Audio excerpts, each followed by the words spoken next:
வணக்கம் நண்பர்களே, இது VDL Vlogs. கதை கேட்கலாம் வாங்க. வீரயுக நாயகன் வேள்பாரியின் கதையை கேட்க வந்த உங்க எல்லாருக்கும் VDL Vlogs VDLின் அன்பு வணக்கங்கள். உங்க எல்லாரையும் பாரியின் பரும்பு மலைக்கு திரும்பவும் கூட்டிட்டு போறதுல எனக்கு ரொம்பவே மகிழ்ச்சி. இதுவரைக்கும் நம்ம சேனலுக்கு சப்போர்ட் பண்ண அனைவருக்கும் ரொம்ப நன்றி. தொடர்ந்து சப்போர்ட் பண்ணுங்க. வாங்க கதை கேட்கலாம். வீரயுக நாயகன் வேள்பாரி. பாரியும் மாணவர்களும் காட்டுக்குள்ள நடந்து போயிட்டு இருக்காங்க. எரிவண்டு கூட்டத்தை கலைக்காம போங்க அப்படின்னு பாரி சொல்றாரு. தன்னுடைய வெறுப்பையும் கோபத்தையும் காட்டணும் அப்படின்றதுக்காக முடிநாகன் ஒரு கல்லை எடுத்து எரிவண்டு கூட்டின் மேல போடுறான். அது எரிவண்டின் கூட்டை பிச்சுக்கிட்டு போகுது. என்ன செய்யற நீ அப்படின்னு பாரி கேட்கறதுக்கு முன்னால படை திரட்டி வருது எரிவண்டு கூட்டம். மாணவர்கள் வெறி கொண்டு ஓடுறாங்க. செடி கொடிகள்ல முண்டியும் புதருக்குள்ள நுழைஞ்சும் ஓடி அவங்களோட கால்கள் பல மடங்கு வேகம் கொள்ளுது. எருவண்டின் சத்தம் கேட்க கேட்க கால்கள் காற்றை கிழிச்சுக்கிட்டு ஓடுது. என்ன ஆனாலும் பாரி நம்மளை காப்பாத்திடுவான் அப்படின்னு அவங்களுக்கு தெரியும். அதனால அவங்களோட கால்கள் பதற்றமின்றி பறக்க முயற்சி பண்ணுது. முன்னால ஓடிட்டு இருந்த முடிநாகன் மனசுக்குள்ள நினைச்சுக்கிறான், தேக்கனோட சொல்லை காப்பாத்திட்டேன், அது மட்டும் இல்லாம பாரியையும் சேர்த்து வழி நடத்துறேன் அப்படின்னு யோசிக்கிறான். அது வரைக்கும் போன எபிசோட்ல பார்த்தோம். அதுக்கப்புறம் என்ன நடந்துச்சுன்னு இந்த எபிசோட்ல பார்க்கலாம். நேத்து மாலையில ஓட தொடங்கினவங்க இன்னும் நின்ன பாடில்ல. தேக்கன் வழக்கம் போல முன்னால ஓடிட்டு இருந்தான். மாணவர்கள்லாம் வரணும் அப்படின்றதுக்காக கொஞ்சம் வேகத்தை குறைச்சே ஓடுறான். அவங்க விடாப்பிடியா ஓடி வந்துட்டு இருந்தாங்க. அவங்களோட பிரச்சனை ஓடுறதுல இல்ல, ஓடிக்கிட்டே இருக்கிறதால தாகம் எடுக்குது. தண்ணி குடிச்சு கசப்ப விழுங்குற துணிவு யாருக்குமே வரல. 5 ஆண்டுகளுக்கு ஒரு முறை பூக்கும் சாமப்பூ கார்காலத்துல தான் பூக்க தொடங்கும்.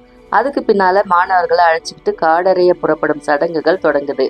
குலநாகினி மலைவேம்பின் இலையில சாறு எடுத்து அடி தொண்டையில ஊற்றும் நிகழ்வு தான் காடறிதலின் தொடக்கம்.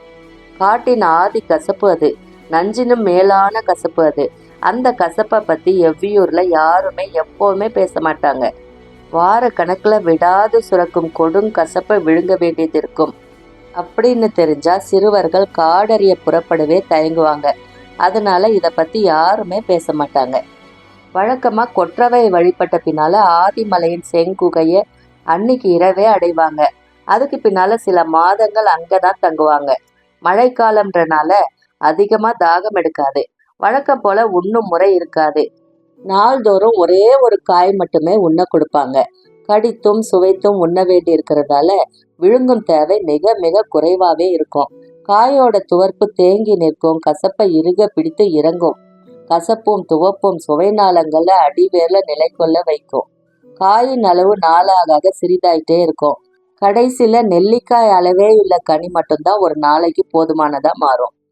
பிறந்ததிலிருந்து நல்லா சாப்பிட்டு வளர்ந்த அவங்களோட உடல் இறுகுவதற்கான பயிற்சி அது. தசைகள் எலும்புகளோடு ஒட்டி பாறையின் இறுக்கம் உடலுக்கு வாய்க்கும். அதுக்கு பின்னால செங்குகையிலிருந்து வெளியேறுவாங்க. குகை வாழ்க்கை முடியும் போது கசப்பு மட்டுமல்ல, எல்லா சுவைகளும் நாக்கிலிருந்து வடிகட்டப்பட்டு கீழிறக்கப்பட்டிருக்கும். மேல் தாடை மட்டுமே கொஞ்சம் சுவை உணர்வு கொள்வதால நடுவில் தாழ்ந்திருக்கும் மனித நாக்கு மேல் நோக்கி உயரவே தொடர்ந்து முயற்சி செய்யும். தலைகீழா புரண்டிருக்கும் யானை நாக்கின போன்ற வடிவம் அது. இந்த மாற்றம் நிகழும் போது பேச்சு குழன்று பின் கொஞ்சம் கொஞ்சமா சரியாகும். காட்டின் மொழி விதவிதமான ஓசைகளை கொண்டது. அந்த ஓசைகளை எழுப்ப மனித நாக்கின் இயல்பான வடிவத்தால முடியாது. பறவைகளும் விலங்குகளும் எழுப்பும் ஓசைக்கு எதிரோசை கொடுக்க மேல்தாடையை நடுநாக்கு தொடுவதே அடிப்படை. ஓசை எழுப்பும் முழு திறனும் ஒருவனுக்கு வரும் வரை ஒற்றை கனியின்றி வேறு உணவு உண்ண அவனுக்கு அனுமதி இல்லை. காடறிதலின் முதற் பயிற்சி காட்டின் மொழியை கத்துக்கிறது தான். அதுக்கான தொடக்கத்தை தான் குலநாகினி அடிநாக்கில வச்சு அனுப்புறா. அங்கிருந்து தொடங்கி மறுநாயில் வந்து அது முடியுது. காட்டு விலங்குகளோட ஓசையை அறியறதுல மிகவும் கஷ்டமானது மரநாய் ஓசை தான். மரமேறி விலங்குகளின் வகையிலும் சேராத, மண் மீது நடக்கும் விலங்கின் வகையிலும் சேராத மாறுபட்ட ஓசை மரநாயினுடையது. அதனை துல்லியமா கவனிச்சு அறியறது அவ்வளவு எளிதில்ல. அவ்வோசையின் முடிப்புல இருக்கும் சிறு சுழிவை நுட்பமா கவனிச்சு அறியலன்னா எளிதில் ஏமாந்துருவோம். ஓசையின் முடிப்புல இருக்கிற அந்த சுழிவை மீண்டும் மீண்டும் எழுப்பி பார்த்தே உணரவும் அறியவும் முடியும். கீழ் வளைந்திருந்த நடுநாக்கு இந்த பயிற்சினால மேல் நோக்கி எழுந்து பின் சமதளம் அடையும். இதெல்லாம் நிகழ்ந்து முடியும் போது உள்ளுக்குள்ளிருந்து விடாது சுரந்துகிட்டு இருந்த கசப்பு எப்போ எங்கே மறைஞ்சிச்சுன்னே தெரியாது. இந்த பயிற்சிகள் எதுவுமே நிகழாம அடித்தொண்டையில வைக்கப்பட்ட கொடுங்கசப்பு உள்ளிறங்கிக்கிட்டே இருக்க மாணவர்கள் ஓடிக்கிட்டே இருக்காங்க. ஓட ஓட தாகம் எடுக்குது. நீரை அருந்தவோ வேறு உணவை உண்ணவோ முடியல. ஒரு மிடர் எச்சில் உள்ளே போனாலே கொடுங்கசப்பு உள்ளிறங்கும் அப்படின்றத நினைச்சு தேக்கன் மிகவும் கவலை கொள்றான். அவங்களோட தொண்டைக்குழி முழுதும் இந்நேரம் புண்ணாகி இருக்கும். இதுவரை காடறிய போன மாணவர்கள் யாரும் கண்டிராத கொடிய சோதனையே இவங்க காண்றாங்க. இவங்களோட ஓட்டத்தை நிறுத்த சொல்லவும் முடியாது. ஓடிக்கிட்டே இருந்ததால இவங்க என்ன ஆவாங்க அப்படின்னும் தெரியல அப்படின்னு சிந்திச்சுக்கிட்டே தேக்கன் ஓடுறான். ஆனாலும் அவனோட சிந்தனை வேகத்தை கூட்டுற செயல தான் இருக்கு. அடர்ந்த காட்டுக்குள்ள புகுந்து ஓடுறது அவ்வளவு எளிதில்ல. செடி கொடிகளை விலக்கியும் அறுத்தும் முன்னகர நினைச்சு எடுத்து வைக்கும் ஒவ்வொரு அடியும் நகர முடியாத பெரும் புதரை நோக்கியே நகர்த்தி செல்லும் ஆபத்துண்டு. இயற்கையின் தன்மைகளை துல்லியமா அறிந்தவர்களாகத்தான் அவங்க இருந்தாங்க. அதனால எந்த காட்டுக்குள்ளேயும் நுழைஞ்சு வெளியேறும் திறன் கொண்டிருந்தாங்க. காலம்பன் சரிவுகள்ல கற்களை உருளாம சரசரன்னு மேலேறிட்டு இருந்தான். அடிப்பட்டவனால வேகமா நடக்க முடியல. மற்றவங்க உதவி செய்தாலும் அவனால ஒத்துழைக்க முடியல. ஆனாலும் அவனை விட்டுறக்கூடாது அப்படின்றதுல 4 பேரும் உறுதியா இருந்தாங்க. நல்லா விடிஞ்சிருச்சு. பின்னி கிடக்கும் மரங்களுக்கிடையில ஊடுருவி கதிரவனோட ஒளிக்கதிர்கள் கீழிறங்கிக்கிட்டு இருக்குது. நம்மை அவங்க பார்த்துட்டாங்க, அதனால விரைவா போகணும். காட்டை அவங்க அளவுக்கு புரிஞ்சவங்க யாருமே இல்லை. அதனால அவங்களோட தாக்குதல் எப்படி இருக்கும்னு கணிக்க முடியாது. எப்படி இருந்தாலும் நம்மை காட்டுக்குள்ள வச்சு ஒன்றும் செய்ய முடியாது அப்படின்னு உள்ளுக்குள்ள எண்ணங்கள் ஓடிக்கிட்டு இருக்க காலம்பன் வேகத்தை கூட்டிகிட்டு இருந்தான். வழி அமைச்சுக்கிட்டே முன்னால ஓடிக்கிட்டு இருந்த காலம்பனுக்கு இந்த காட்டுல ஏதோ ஒரு தன்மை வேறுபட்டிருக்கே அப்படின்னு தோணுது. என்ன அப்படின்றதான் புலப்படல. பின்னால வர்றவனோட முனங்கல் சத்தம் அதிகமாவே இருக்கு. நேரமாகிட்டு இருந்தது. காலம்பனின் கவனம் கூர்மை கொண்டதா இருந்தது. மேலேறிக்கிட்டு இருந்தவன் சட்டென நிக்கிறான். பொழுது விடிந்ததுல இருந்து பறவைகளோட குரலோசை எதுவுமே கேட்கலையே. அதை கவனிச்சிங்களா? மற்றவங்களுக்கும் அப்போதுதான் அது பிடிப்பட்டது. மேலே அண்ணாந்து பார்த்துக்கிட்டே பார்வை அங்கும் இங்குமா ஓட விடுறாங்க. செடி கொடிகளை விலக்கியும் செத்தைகளை மிதித்தும் வேக வேகமா வந்துகிட்டு இருந்ததால பிற ஓசைகளை கூர்ந்து கவனிக்காம இருந்துட்டோம் அப்படின்னு தோணுது. பறவைகள் ஏன் காட்டோட இந்த பகுதியில இல்லை அப்படின்னு சிந்திச்ச கணத்துல காலம்பன் சொல்றான், ஒருவேளை இது இரத்த சிலந்திகள் இருக்கும் காடா இருக்கலாம். அதனால்தான் பறவைகள் தங்கல. ஒரு கணம் திகச்சு நிக்கிறாங்க. இந்த காட்டின் நடுப்பகுதியில நாம் நிக்கிறோம். எவ்வளவு விரைவா வெளியேற முடியுமோ அவ்வளவு விரைவா வெளியேறணும் அப்படின்னு சொல்றான். அடிப்பட்டவன் சொல்றான், என்ன தூக்கிட்டு போறதால எல்லோருடைய ஓட்டமும் தடைப்படும். நாம் கொண்ட உறுதி நிறைவேறாமலே போயிடும். அதனால என்ன விட்டுட்டு இந்த கூடையை மட்டும் எடுத்துட்டு போங்க. வேகமா இந்த காட்டை விட்டு வெளியேறுங்க அப்படின்னு சொல்றான். காலம்பனாலும் மற்றவர்களாலும் இப்போது அவன் சொல்றத மறுக்க முடியல. கூடைய தோல் மாற்றுறாங்க. சற்று குறைந்திருந்த தேவாங்கின் சத்தம் மீண்டும் கூடுது. தோள்கள்ல பற்றியிருந்த அவனோட கைகளை விலக்க முடியல. அவங்களோட தயக்கத்தை உணர்ந்த அவன் வலியை மீறி திறன் செலுத்தி கைகளை தூக்கி அவங்க கிட்ட இருந்து விலக்கிக்கிட்டான். அவங்கள பார்த்தபடி அருகில் இருந்த ஈருவலி மரத்தின் ஓரம் சரிஞ்சு உட்கார்ந்தான். அவங்க மீண்டும் முழு வேகத்தோட ஓடத் தொடங்குறாங்க.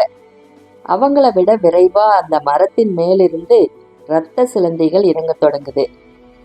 ஆதிமலையின் 2ஆம் மடிப்பை அடையும் வரை அவங்க ஓட்டம் குறையவே இல்லை. எரிவண்டிகளின் தாக்குதலை பாரி எப்படி சமாளிக்க போறானோ அப்படின்னு நினைச்சுக்கிட்ட முன்னால ஓடுறாங்க. ஒரு முறை கூட திரும்பி பார்க்கல. கொப்புகளை போகிற போக்குல உடைச்சு கிட்ட நெருங்கும் வண்டுகளை அடித்து விலக்குவது, முன்னால போறவனுக்கு பாதையோட திசையை சொல்றது, அப்படி பாரி எழுப்பிய ஓசைகள் மட்டுமே அங்கங்க கேட்டுட்டு இருந்துச்சு. பாரி சொல்லும் திசை எங்கு போகுது அப்படின்லாம் யாருக்குமே தெரியாது. ஈன்ற புலியல்ல, அதை விட வேகமா பறக்கும் எரிவண்டு துரத்துது. தப்பிக்க மட்டுமல்ல, எதிரிகளை தாக்கவும் நிகழும் ஓட்டம் அது. உச்ச வேகத்துல ஓடிட்டு இருந்தாங்க மாணவர்கள். நாள் முழுவதும் ஓடினாலும் எரிவண்டுகள் விரட்டுறத விடாது. மாணவர்கள் இன்னும் கொஞ்ச நேரத்துல சோர்ந்துருவாங்க. என்ன செய்யலாம் அப்படின்னு சிந்திச்சுட்டே பாரி வழியை சற்றே மாற்றி சரிவு பாறைகளுக்கு அருகில் இருக்கும் விருக மரத்தை நோக்கி அவங்கள ஓட விடுறான். முன்னால ஓடிட்டு இருந்த முடிநாகன் விருக மரத்தை கடந்த போது பாரி ஓட்டத்தை நிறுத்தாமலே குனிந்து கற்களை எடுக்கிறான். எரிவண்டோட ஓசை காதை விட்டு அகலாம துரத்திக்கிட்டே இருக்கு. முடிநாகன் மரத்தை ஒட்டி இடப்புறம் திரும்பும் போது பாரி கல்லை எடுக்கிறத ஓரக்கண்ணால பாக்குறான். விரட்டிக்கிட்டு வரும் இத்தனை வண்டுகளை கல்லால் அடிச்சு வீழ்த்திட முடியுமா? அதுவும் பறக்கும் வண்டுகளை ஒவ்வொன்னா கல்லெறிந்து வீழ்த்துறது முடிகிற செயலா? அதுக்குள்ள வண்டு எத்தனை பேரை கடிக்குமோ? இன்னும் எவ்வளவு நேரத்துக்கு இவ்வளவு வேகமா ஓட முடியும்? அவசரப்பட்டு கூட்ட கழிச்சிட்டோமோ அப்படின்னு சிந்திச்சுக்கிட்டே பாரியோட செயலை புரிஞ்சுக்க முடியாம ஓடுறான் முடிநாகன். எடுத்த கல்ல முழு விசையோட எறிகிறான் பாரி. அவனது இலக்கு எரிவண்டல்ல, பாறையின் பொடவு. அந்த பொடவுக்குள்ள என்ன இருக்கு அப்படின்னு பாரிக்கு தெரியும். அவன் எரிந்த கல் பொடவின் விளிம்பில் பட்டு தெரிக்குது. கற்கள் சிதறி சரியுது. கற்களின் ஓசை கேட்ட உடனே பொடவுக்குள்ள இருந்து கருங்கொண்டை வல்லூறுகளின் நீள் கழுத்துக்கள் எட்டு பாக்குது. பார்த்த கணத்துல அவை சிறகு விரித்து இறங்க தொடங்குது. சிறு பூச்சிகளை விட்டில் வேட்டையாடுறத போல எரிவண்டுகளை வேட்டையாட தொடங்கின கருங்கொண்டை வல்லூர்கள். சட சடக்கும் வல்லூர்களின் இறகுகள் குறுக்கும் நெடுக்குமா பறக்குது. ஓடிக்கிட்டு இருந்த கால்களோட வேகத்தை தளர்த்துறதுக்குள்ள காத்துல எரிவண்டிகளின் ஓசை எதுவுமே மிச்சமில்லை. இறங்கிய வல்லூர்கள் வேலையை முடிச்சுட்டு மீண்டும் மலைப்பொடவை நோக்கி மேலேறுது. வல்லூருவின் அலகிலிருந்து உதிர்ந்த எரிவண்டின் இறகு ஒன்று முன்னால ஓடிக்கிட்டு இருந்த குறுங்கட்டியின் தோல்ல விழுது. ஓடிக்கிட்டே அதை எடுக்கிறான் உளியன். இன்னும் கொஞ்ச நேரத்துல பாரியின் வேட்டையும் இப்படிதான் நிகழப்போகுது. காற்றிலிருந்து கன நேரத்துல எரிவண்டுகள் அகற்றப்பட்டது போல இந்த காட்டிலிருந்து எதிரிகள் அகற்றப்படுவாங்க அப்படின்னு நினைச்சுக்கிட்டே ஓடுறான். எரிவண்டு விரட்டிய பொழுதை விட கூடுதல் வேகம் கொள்ளுது மாணவர்களோட கால்கள். பின்னால நடக்கிறது மட்டுமில்ல, முன்னால தங்களை எப்படி நடத்திக்கிட்டு இருக்கிறான் பாரி அப்படின்றதும் மாணவர்கள் அறியாததுதான். ஒரு கல் எறிந்து முடிநாகன் கூட்ட கலைச்சான். மறு கல் எறிந்து அந்த ஆபத்தை கலைக்கிறான் பாரி. காட்டில் பிற எந்த ஆயுதத்தையும் விட வலிமை மிக்கது காடு பற்றிய அறிவுதான். அதில் பாரிக்கு இணை சொல்ல யாருமே இல்லை. ஓய்வெடுக்காம ஓடி வந்தவங்க ஆதிமலையின் 2ஆம் மடிப்பை அடையிறாங்க. கால்களுக்கு கொஞ்சம் ஓய்வு தேவைப்படுது. இளைப்பாறலாம் அப்படின்னு நினைச்சு மூச்சிறைக்க நிக்கிறாங்க. முடிநாகன் ஏன் இன்னும் நடந்துட்டு இருக்கான்? மாணவர்கள் என்ன சொல்ல வராங்க அப்படின்ற எண்ணம் பாரியின் மனதுல ஓடிக்கிட்டே இருக்கு. எதிரிகள், தேக்கன், மச்சக்கடவு, எலிவால் முகடு அப்படின்னு தனித்தனியா அவங்க சொல்ல முயலும் முழுமையற்ற சொற்கள் எதை குறிக்குது அப்படின்னு சிந்திக்கும் போதெல்லாம் தேக்கன் கொடுக்கிற பயிற்சியின் எண்ணற்ற உத்திகள் எல்லாத்தையும் விழுங்கி நிக்குது. மாணவர்கள் இளைப்பாறட்டும் அப்படின்னு நினைச்சிட்டு இருந்த பாரி நாற்புற காட்டையும் சுத்தி பாக்குறான். ஏதோ ஒரு திசையிலிருந்து மாறுபட்ட ஓசை கேக்குது. 3ஆம் மடிப்பின் இடப்புற மூலையில் தான் அது கேக்குது அப்படின்றது அறிய முடியுது. என்ன ஓசை அப்படின்னு கூர்ந்து கவனிக்கிறான். அது அழுகுரல் பறவையின் ஓசை. குத்துக்கள் புடவுகளில் தான் அது தங்கும். ஆனா யாரோ அதை கலைச்சிட்டாங்க போல, இல்லைன்னா இவ்வளவு ஓசை எழுப்பாது அப்படின்னு யோசிச்சுக்கிட்டே ஓசை கேட்டபடி அந்த திசையை கூர்ந்து கவனிச்சுட்டு இருக்கிறான். 3ஆம் மடிப்பு முழுவதும் இருப்பது இரத்த சிலந்திகளின் காடு. அதனால தேக்கன் இதுக்குள்ள போயிருக்க மாட்டான். இந்த காட்டை கடக்க வலப்புற ஓரத்தை பயன்படுத்த முடியாது. பெரும் சரிவுகளையும் பள்ளங்களையும் கொண்டது. இடப்புற ஓரத்தை மட்டுமே பயன்படுத்த முடியும். அந்த பகுதியை நடந்து கடந்தா அழுகுரல் பறவை ஏன் இப்படி கலைந்து கத்துது அப்படின்னு வினா தோணும் போது இன்னொரு எண்ணமும் தோணுது. இரவு பயணத்துல மாணவர்கள் யாரேனும் ஒருவன் குத்துக்கள் புடவில் சரிந்து விழுந்திருப்பானோ? என்னவாயிருக்கும்? பெரிய பெரிய பிளவுகளை கொண்ட பள்ளமல்லவா அப்படின்னு நினைச்சுக்கிட்டே மாணவர்களை பார்த்து சொல்றான்.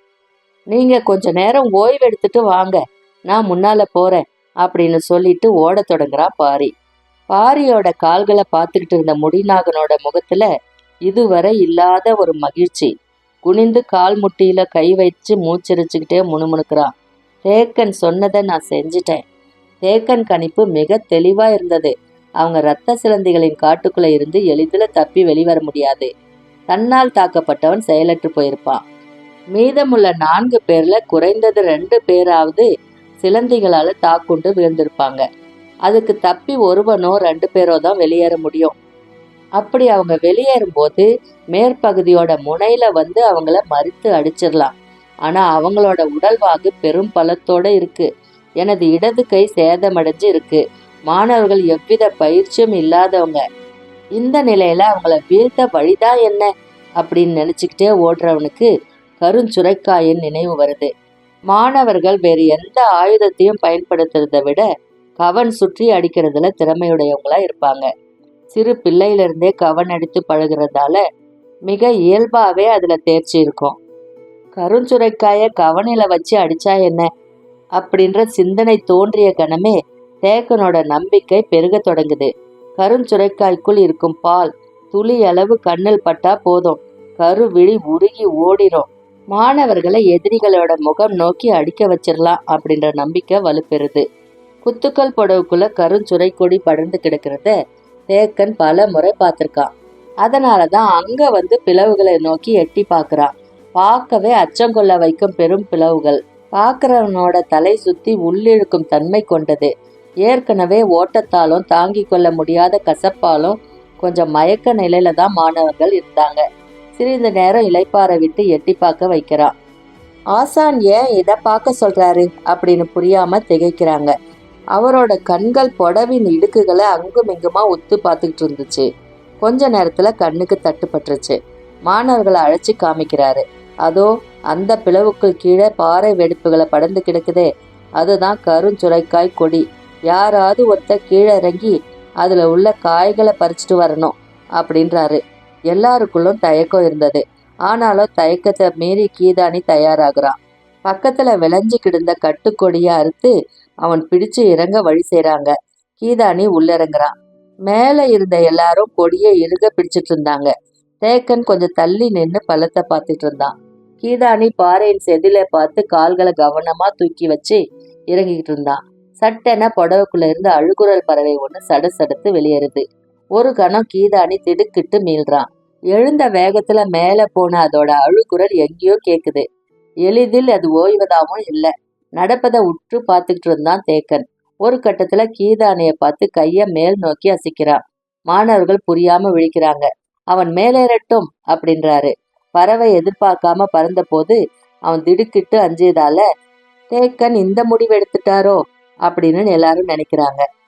கீதானி மெதுவா மேலேறி வரா. அடுத்து என்ன செய்யலாம் அப்படின்னு யோசிக்கிறாரு தேக்கன். அவர் என்ன சிந்திக்கிறாரு அப்படின்றது அளவனுக்கு மட்டும் புரியுது.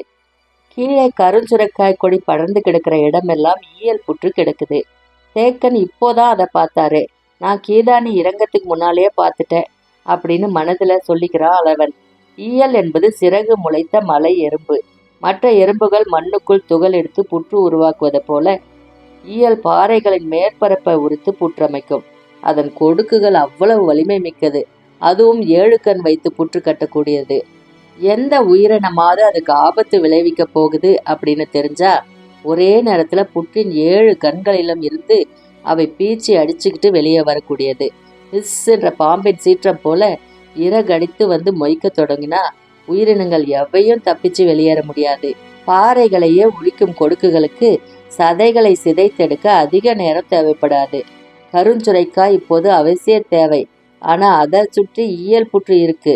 என்ன செய்யலாம் அப்படின்னு தேக்கன் சிந்திச்சிட்டு இருக்கும் போது கொடியை தன்னோட இடுப்புல கட்டிக்கிட்டு இருந்தான் அளவன்.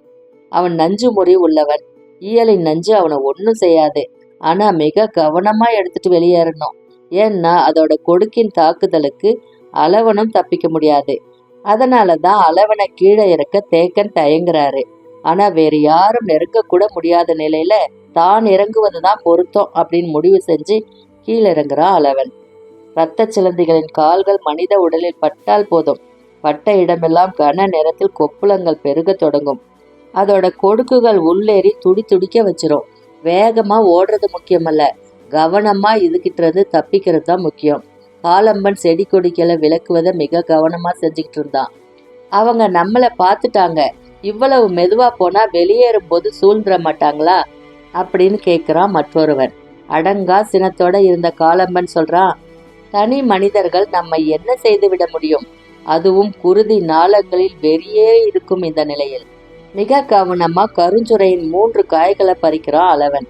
பாறையின் மீதிருந்து கண்ணிமைக்காமல் உத்து பார்த்துட்டு இருந்தாங்க எல்லாரும். ஈயல்கள் அங்கும் இங்குமா 1-2 பறந்துகிட்டு இருந்துச்சு. சில ஈயல்கள் புற்றுகளுக்கு உள்ள போறதும் வெளியேறுவதுமா இருந்துச்சு. பறிச்ச காய கவனமா இடுப்பு துணியில கட்டிக்கிட்டு புற்றின் அந்த பக்கமா எட்டி பார்க்கறான் அளவன். அதோட ஒரு கண்ணுக்குள்ள பாம்பு ஒண்ணு நுழைஞ்சிக்கிட்டு இருந்தது. ஈயல் புத்துக்குள்ள பாம்பு போகாதே, இது எப்படி போகுது அப்படின்னு யோசிக்கும் போதுதான் அவனுக்கு பிடிபடுது. ஈயல் தனது இறைக்காக பாம்பை கொன்று உள்ளே இழுத்துட்டு போகுது அப்படின்னு. ஒரு கணம் மனம் அதிருது. அவன் கண்கள்ல நீல வளையங்கள் பூத்து அடங்குது. விரைவா மேலேறுவோம் அப்படின்னு முடிவு செய்து கையை காட்டிய உடனே மேலே இருந்தவங்க கொடியை சரசரன்னு இழுக்க தொடங்குறாங்க. அவன் மேலேறிய வேகத்துல இன்னொரு அழுகுரல் பறவை கத்தி பறக்க தொடங்குது. இதோட குரல் முன்னதை விட அதிகமா இருந்தது. அழுகுரல் பறவையின் ஓசையினாலோ வேறு காரணத்தினாலோ ஒன்றிரண்டு ஈயல்கள் மேல் நோக்கி வர தொடங்குது. அளவன் படு வேகமா மேலேறி வந்துட்டு இருந்தான். பாரி குத்துக்கள் புடவை நோக்கி ஓடி வரும்பொழுது அழுகுரல் பறவையின் ஓசை மீண்டும் கேக்குது. ஏன் மீண்டும் மீண்டும் இது கத்துது? அப்படி என்னதான் நடக்குது அங்க அப்படின்னு குழம்பிக்கிட்டு இருக்கும்போது வலப்புற காட்டுக்குள்ளிருந்து உயிர் போக ஒரு மனிதன் கத்தும் ஓசை கேக்குது.